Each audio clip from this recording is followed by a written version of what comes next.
Gym, this video is on how to never get injured while you're working out, because this is the most controlled. Behind you, this gym is the most controlled atmosphere that we have in all of health. It's more controlled than medicine. It's more controlled than physical therapy. Well, maybe physical therapy is along lines less, but psychology is what I meant to say.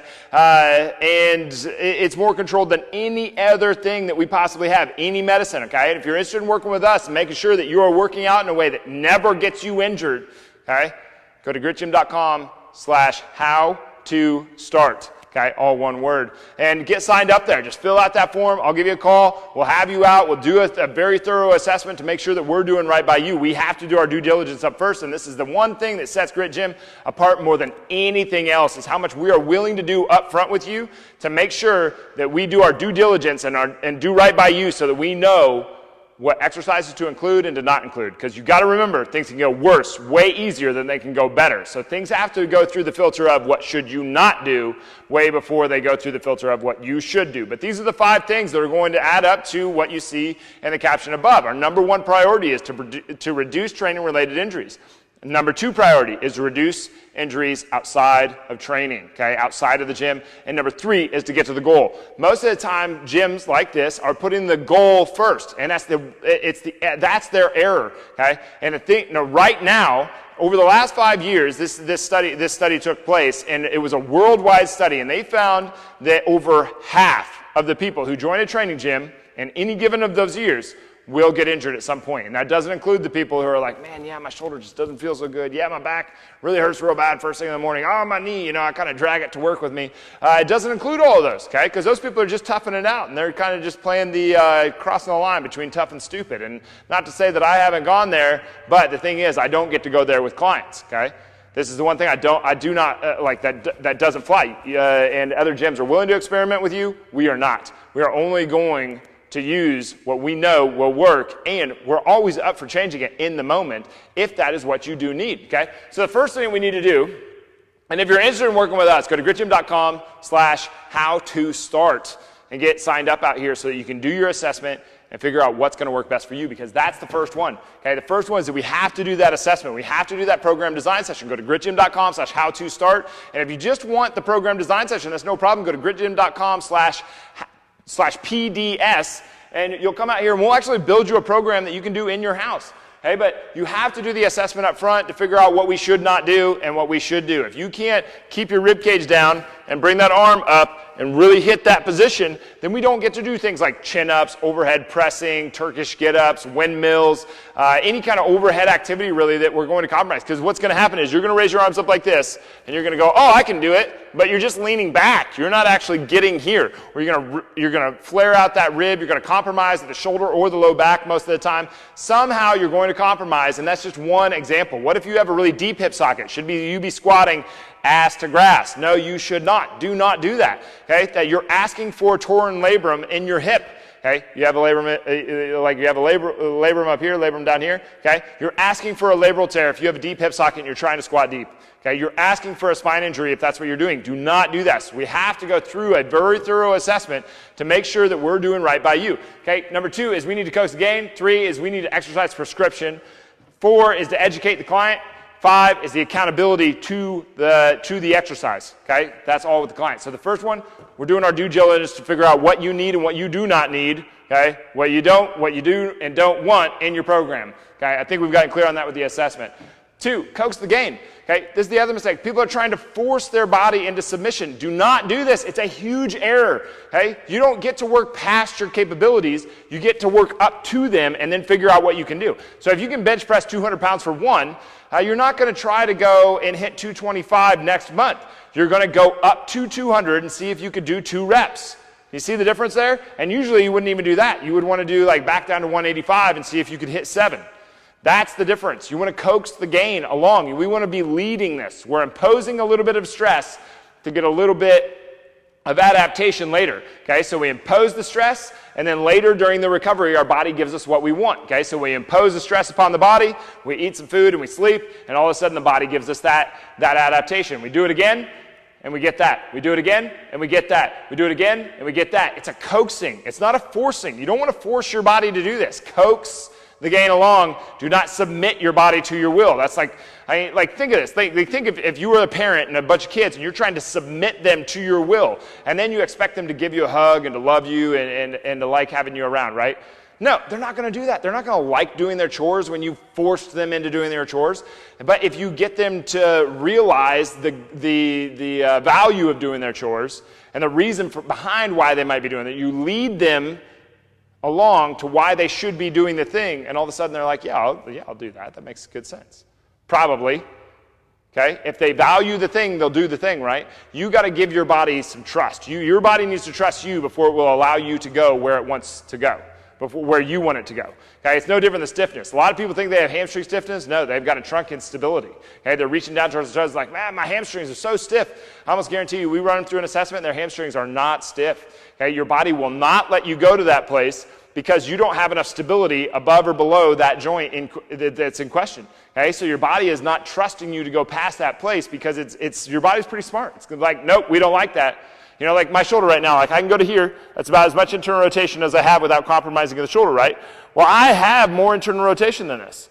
Okay, I do. Okay, so for instance, like let's use external rotation. Okay, so do this with me real quick. Do this with me. This is how powerful neurology is and how powerful these things that I'm talking about with Coax the Gain right now. So if you stand here and you put your elbow at your side and you go out, okay, so let's say that's about as much external rotation as I have, right? That's as far as I can go without compromising the shoulder. Like I can twist around, but without moving my back, without moving my shoulder blade, without moving anything else, this is about as far as I go. Okay, can you see? All right, now take your arm up above your head. Okay, go out to the side. Does that look like more? Of course it is. Okay, because that's how this stuff works. It's a neurological thing. You change it. You change just little things along the way, and all of a sudden these huge things blow up. All right, your body does not let you go to the place because it thinks you're going to get hurt. It doesn't trust you to go there. So we need to coax the gain along. Okay, we don't want to be forcing our body. This is a design stress. It's success by design, not by chance. We're not just like, yeah, let's just throw a bunch of work in there and see what comes out. That doesn't work very well. That's why over 50% of the world that joins a training gym this year will get hurt. Okay? Remember, only 8% of the United States actually gets enough activity to benefit from the activity. That leaves 92% of the United States that is not getting enough activity to benefit from that activity. But 8%, that means that only 4%, if the worldwide over 50% of them are getting hurt, that means that less than 4% of the United States is actually getting enough activity to benefit from the activity without getting injured. Okay? That's a bad deal. Bad deal. Okay? In the most controlled atmosphere that we possibly have, okay, in Grit Gym, we take pride in making sure that people aren't getting hurt because we know how to program for people. Okay? Because we do due diligence up front, because we take care of them, because we coax the game, because we know something about this stuff, because I've been studying this stuff since 1997, like an obsessive freak. All right, third, exercise prescription. We got to give the right exercise for the right person. Okay, you give a really deep, you give somebody with two different, their hips are a little funky, you got like an FAI on one side of femoral acetabular impingement, where there's a little bit of a bony overgrowth on that humeral head, or in where that femur sits, humeral head. Femoral, where that upper leg bone sits up inside the hip. Okay, if there's a bony overgrowth on either side of those, we don't really get to squat that person a lot. We've got to go to a split squat, one leg back, one leg forward. That's a really easy example of an exercise prescription scenario. What's the right thing for your shoulder? What plane of motion do you need to work in? What kind of exercises do you not need in your program? Remember, everything can go worse. A lot easier than it can go better. Okay, it's real hard to get smarter. It's real easy to get stupid. Okay? All you got to do is not sleep for a couple days, eat really crappy food. You'll get dumber. Yeah, like you do an IQ test after 2 weeks of good sleep, good nutrition, you're going to score better than after 2 days of no sleep. All right, so we've got to get this exercise prescription thing down. Okay? Education. Okay, this comes into where we're educating the client. Okay? Like one of the reasons I think that we've done pretty well on making sure that people don't get injured out here at Grit Gym is that we have tons and tons and tons and tons of education. We want to make sure that everybody knows the what's and the whys and the hows of what we're doing during the session, but also outside of the session, so that they know what's going on. Like when they go into a lateral lunge, where are they supposed to feel it? How are they supposed to feel it? Is the quality there? Okay, and we want to make sure that the movement quality is there before we add tons and tons of load to that pattern. Okay, so that's just a matter of, if you focus on movement quality first, you're going to get strength and movement quality. If you focus on strength first without the movement quality, you're going to get neither of those two things. And you want the movement quality. It's how you get more energy throughout your day so that you can live a better life. You can have more energy. You have less energy leaks with better movement quality. So So we do very thorough on the education, what is right for that person, why are they doing it, how are they needing to do it to get the most out of it for your individual self. No two people are going to do the same exercise exactly the same. And then number 5 is accountability. Okay, people forget. You're always going to do better with somebody watching you do your squat because you can't see you.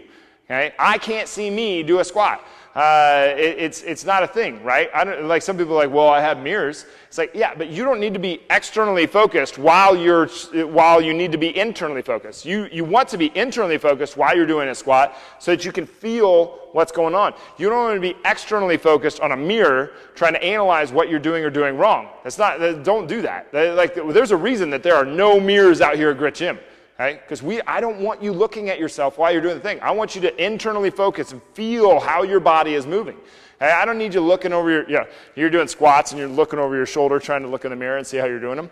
Nah, mirrors suck. Okay, so accountability. You want a coach watching you do these things so that you know for sure that you're doing them right, specific to you. Because it's pretty easy. I can't tell you how often we'll have people come in and they'll put their arms above their head and I'll say, does this feel, and they'll be like this, maybe even more so. I'll be like, does that feel even to you? And they'll be like, yeah. And I'll be like, what if I made them, about like this? Would that feel even to you? And they're like, no, I feel really off. There's no way. And they're so convinced that this is even. And I'll take a picture of this and then take a picture of this and be like, actually, this is side by side. And they're like, no way. Okay. So having a coach there to where is your knee going? How are your hips moving? Where's your shoulder blade? Because you can't see your shoulder blade. Is your neck in good position? Are you braced up the way that you need to? Are you going through the checklist? Because like I'm just as fallible as anybody else. I forget. You forget. Everybody forgets everything. And we don't want to be, one of the things that I think a lot of personal trainers do is that the ones that do educate, they try to go too in-depth with every exercise. I'm just teaching you the basics, basics, basics. And the next time we do it, basics, basics, basics. So you take the basics to depth. And I want you thinking about the basics over and over and just really valuing those out to an incredible degree way before I ever start trying to teach you I don't know, how... like more in-depth things on the squat or the deadlift.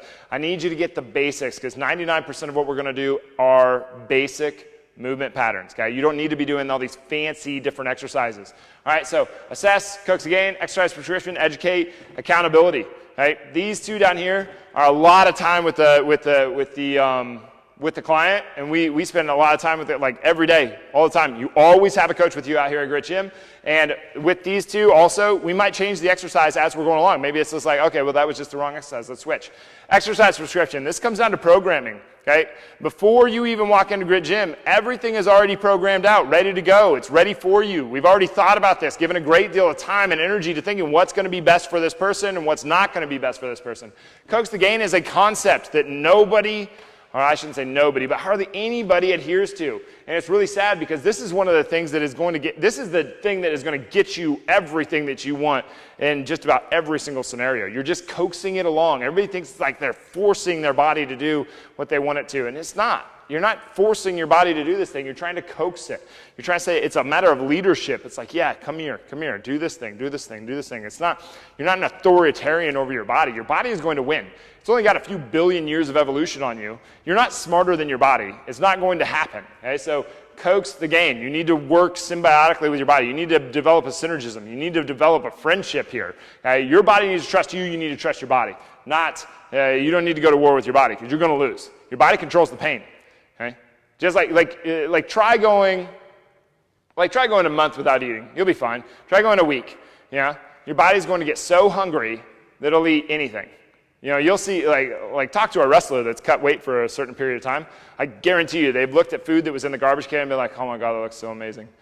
Guarantee you, your body will eat anything. Try to go without water all day today. By the end of the day, any water is going to look real good. Any water is going to taste real good. Your body controls you, okay, not the other way around. Okay? You do not control your body, even though you think you do. It just gives you the ability to think that you do. All right, so coax the gain. You need to work with your body.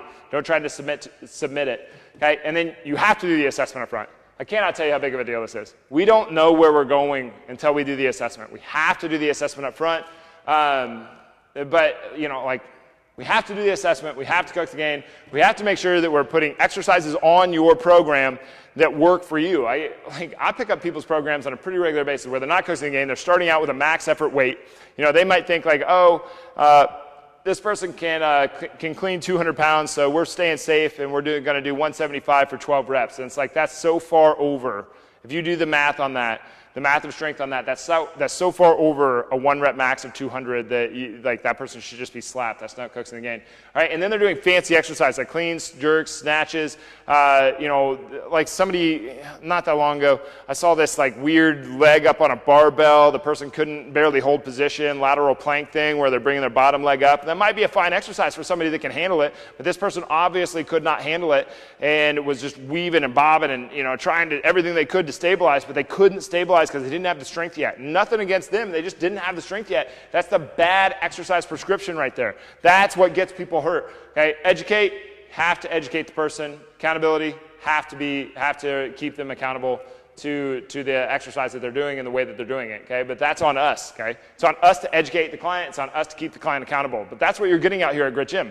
And if you're interested in starting at Grit Gym, if you're interested in learning about how we would apply these to you, go to gritgym.com/how-to-start and get signed up there. But you have to assess. You have to go through an assessment first. Okay? You have to go through an assessment first. Okay? If you know a personal trainer, send this video to them so they know that they should be doing an assessment. All right? Assessment first. You have to know about coach the game. You have to use a correct exercise prescription. You have to educate. You have to keep them accountable. And I realize I'm kind of like bouncing back and forth, sounding like I'm talking to another personal trainer, but this is this is what we do with people. Okay? This is what we do with people before they start. Because I'll do basically anything to make sure that you are successful in this. And for you to be successful in this, I need to know where to start. I need to know how to get you there. I need to know what the details are to get you there. I need to make sure that we have mutual understanding as we go along. And I need to hold you to what we agreed upon. Okay, so anyway, go to gritgym.com/how-to-start and get signed up there. This is what we would do with you. But our whole thing is that we do not get people injured, that we are being proactive in preventing injury. That's the whole deal to this whole thing behind you. Okay? This thing behind you is a chainsaw. Don't go in thinking, oh, I'm a 6-year-old, I can run a chainsaw. No, don't do that. Okay?